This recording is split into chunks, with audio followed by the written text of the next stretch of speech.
이번에는 블록체인 업계를 선도하는 인물들을 만나고 이야기해보는 시간입니다. 프론티어 인터뷰 시간인데요. 저희 오늘은요, 일명 넴코인으로 유명한 이 세계 최초의 스마트 자산 플랫폼, 바로 뉴 이코노미 무브먼트의 자문위원이자 또 동남아시아 지역을 담당하고 있는 스티븐 차 씨 모시고 얘기를 나눠보도록 하겠습니다. 안녕하세요. Welcome to the show. Hello. Hi. So I know you're pretty popular in blockchain and IT, but Koreans might not be that familiar with you. So could you please introduce yourself to our viewers? And maybe with your past work experience, if you can. Okay. Essentially, I am a serial entrepreneur. Okay. I have been involved in IT, even though I didn't study IT, but I have been involved in IT nearly 20 over years. I also previously have involved in internet service provider. I built one of Malaysia's 4G networks in Malaysia. And I'm also involved in the family business in property development. Really? Yeah, and previously I used to work in New York as a consultant with Ernst & Young. Yeah, so I went home to Malaysia and became an entrepreneur. Oh, I see. Well, that's pretty interesting experience, I guess. Yes. BNY in New York, that's pretty fun. Okay, so is this your first time visiting in Korea? No, I love coming to Korea, especially Seoul, because previously I've been involved in the entrepreneurs organization where they have actually a chapter here. I visited here previously before. Yeah, and I just love coming back here. Good to hear that. So you're a council member for NEM Foundation and also the regional head of the Southeast Asia. So what do you exactly do? NEM.io Foundation, essentially we are a very interesting organization in the sense that we are a non-profit but IT organization. Okay. So think of the foundation as a group, kind of like the custodian of NEM, the project, the blockchain project. So as council member, we serve on a 2-year period on the council, basically to oversee everything that has to do with the blockchain project. My day job, my other job actually has the regional head for Southeast Asia. So essentially what we're trying to do is to have 6 regions or more to build up around the world, and each region for NEM is run by a regional head. So I'm actually the head for Southeast Asia. I see, I see. Well, I heard that you participated other cryptocurrencies, developing other cryptocurrencies besides NEM, right? So what else are there? Well, actually, for us, personally, I've only been involved in NEM specifically, but of course, I've invested in other cryptocurrencies over the years. But our charter actually is to grow the NEM community around the world, and also, in particular, around around a year and a half ago, we decided to have what we call more boots on the ground. It means people that will be planted in each region, so that we can help companies and organizations who want to build on the NEM blockchain. Oh, I see. So you're in charge of technical development of NEM Foundation. And NEM coin itself is pretty more popular in Korea, but now I want to talk about more like a blockchain. So new economy movement, you guys don't use the name anymore, right? Well, actually, we like to use NEM now lately because some of our community members out there in the world thought that it's a bit, new economy movement is a mouthful. And also it's a more very utopian view of the world. Utopian view of the world. So we decided to keep it short. Okay. And call it NEM, and we have been known around the world as NEM. Also, it fits on a T-shirt better. So, well, yeah, it looks better on T-shirts. Yes, yeah. Do you want to show the shirts? Yeah. See, like we have the shirts, yeah. Okay. So, what motivated you to start this project? Well, essentially, I came on as both as a volunteer and also as a regional head, has one of the leadership within the Asia Pacific region. In the early days, NEM was started actually as a project because around 2014, the very smart young people who wrote the NEM blockchain, they got together and said, you know, we can write, they saw what was happening in the blockchain world, and they say, I think we can write a better blockchain. And so they spent 1 year doing that, and they did. So in 2015, they finished the project, and that was when they launched it in March 31st, actually April Fool's Day. Wow, so they finished the project in 2015, Yeah, which is literally like 3 years they ago. wrote the software, which is what is NEM open source software today. Yeah. I see. That's interesting. So NEM is taking POI, which is unusual. Well, when it says like, yes. other cryptos pretty much using POW and POS. So what would be the reason? Well, they saw what was happening at that time when they developed the consensus mechanism. For us, if let's say, for example, if you have proof of work, that means the more compute power you have, the better, the more influential you are through the network. Proof of stake is the more native currency you have. It is. Then the more influential you are. So we thought maybe we will have a combination of two. So proof of importance essentially is a little bit of proof of work and proof of stake, with the very basic idea that if you have a lot of processing power but you don't have funds, it's useless. Yeah. Conversely, if you have a lot of money, Okay. around cryptocurrency or digital assets, but you don't do work for the network, you're also useless to us. I see. So proof of importance is a very good combination of the two. Think of proof of importance as like in a family.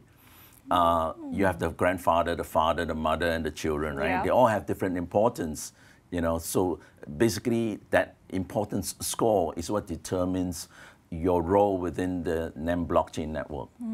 I see. So NEM is considered pretty fair for, taking POI besides POW and POS. So is it all planned from the beginning? Yes, I think when they were selecting the consensus mechanism, they also wanted to be pre-mined that way that there is no one organization, no one party that can manipulate or have overall undue influence on the network. So that it's fair, and it's all pre-mined and distributed out our native currency, which is called ZEM. Yeah. So, there are always pros and cons. Always, for everything. It might be not comfortable for you to answer, but so there are a few weaknesses that people pointing out on new economy movement. So what's your view of it? Well, I think a lot of the global protocols, what I call protocol blockchains, are started off in the West, and they're introduced in the West. We are actually one of the few that actually started in the East. That means, in fact, our foundation is registered in Singapore, right? So the con of that is that a lot of people in the West have never heard of NEM. Right? Okay. But in Asia, actually, we are quite well known. In fact, we are the top cryptocurrency and also project in Japan, because we have a very strong partner called Tech Bureau in Japan. So because of that, actually, I think that would be one of the cons. So when we go out to, let's say, the industry show, like recently, last year even, we were at the Consensus blockchain show in New York, and very few people have heard of NEM, but we are more well known in this part of the world. I see. Okay. Well, so you guys are very high demand in Japan, and why do you think there's the reason? I think a lot of the interest has been in both the technology, the blockchain technology, and also our native currency ZEM. In Japan, mainly it's because our partner Tech Bureau, they are actually co-partners in the development of our next version of the NEM blockchain, which we actually call it Catapult. So basically, because of their growing the whole community in Japan, today nearly 40% of our cryptocurrency is traded on let's say on a 24-hour basis. 40% of it is traded in Japan. Also, it helps that Tech Bureau owns, or rather, it's also have their own exchange called Xife Exchange. Surprisingly, even in this part of the world, Korea is number 2. It is. Right? So we have a lot of supporters here in Korea for our currency, and now we're trying to build up that community and support them in terms of using the blockchain here in Korea. Oh, I see. Okay. Well, now I want to talk about this, that people might be wondering. Okay. So, well, I think it was back in March or something, the thing that happened in CoinCheck. Ah, yes. Okay. Yes. Japan. The hacked. Well, yeah, the hacked. So, well, they said they were monitoring the coin, but then they kind of failed to track it. What happened? What did you guys do? Well, essentially, in the CoinCheck Hack, basically was just the exchange actually has, in fact, around the world, a lot of the exchanges have very heavy responsibility. Two of the various heaviest responsibilities, security and to make sure that safety of the funds.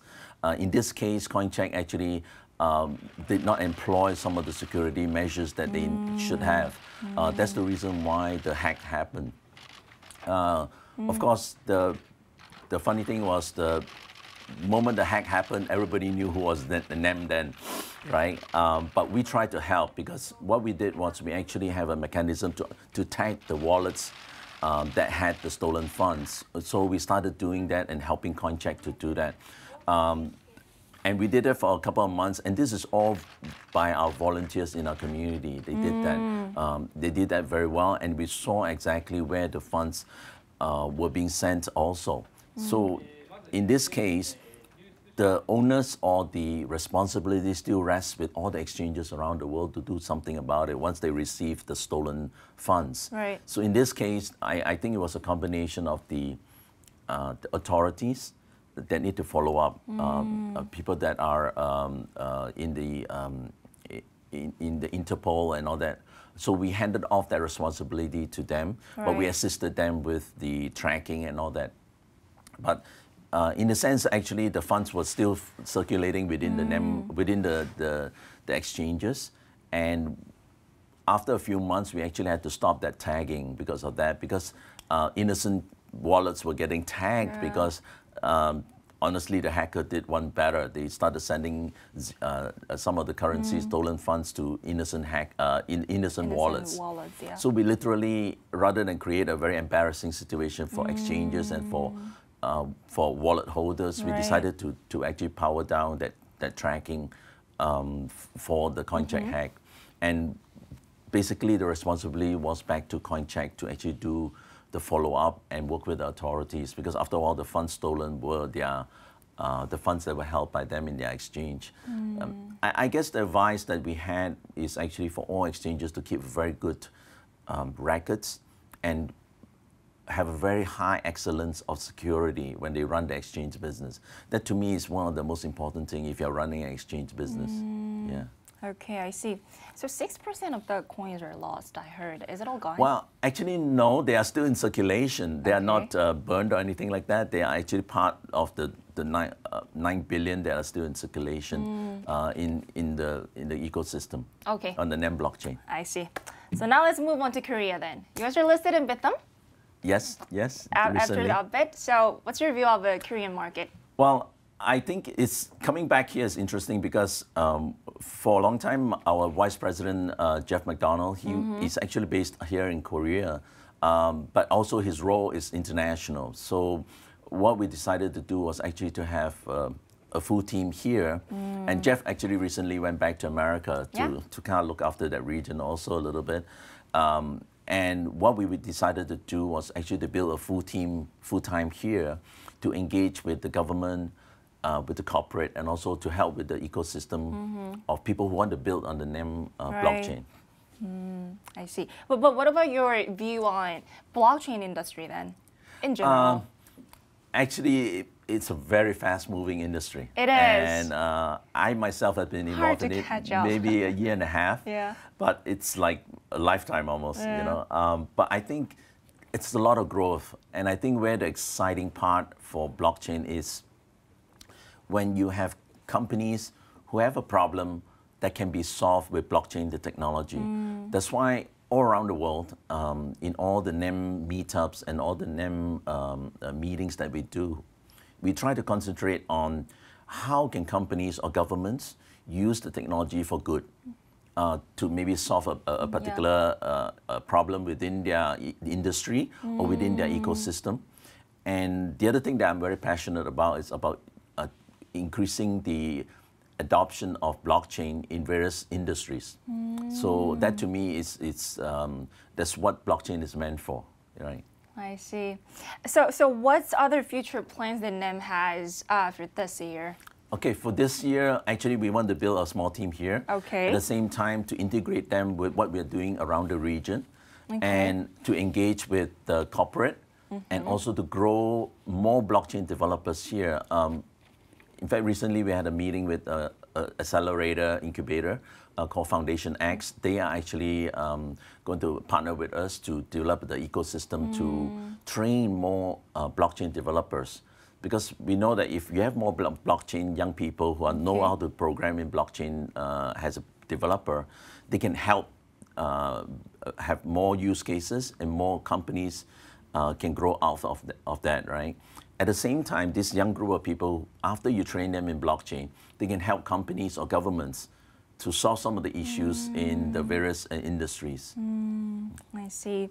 So for the last, if you want to leave any comments to our Korean viewers, please do so. I think for Korea, we are very happy and we are very glad to all the support that the Korean IT community and the blockchain community has given to us. I think over the years, we have seen so much growth of blockchain knowledge in Korea, and we hope to come here to set up fully to support all this support that you have given to us. We look forward to engaging with corporate to introduce our blockchain technology to them, and I think at the same time also to help the young startup companies with our support and our funding, and perhaps maybe to introduce the knowledge of blockchain more to the government and to the authorities so that there's more understanding in the ecosystem. So with this, I would love to come back to Korea again and do more of it. Please do so. Thank you. Thank you. 네, 지금까지 넴재단의 동남아시아 지국장이죠. 스티븐 치아와 함께 얘기를 나눠봤습니다. This brings the closure. Thank you for the coming. Thank you. Thank you.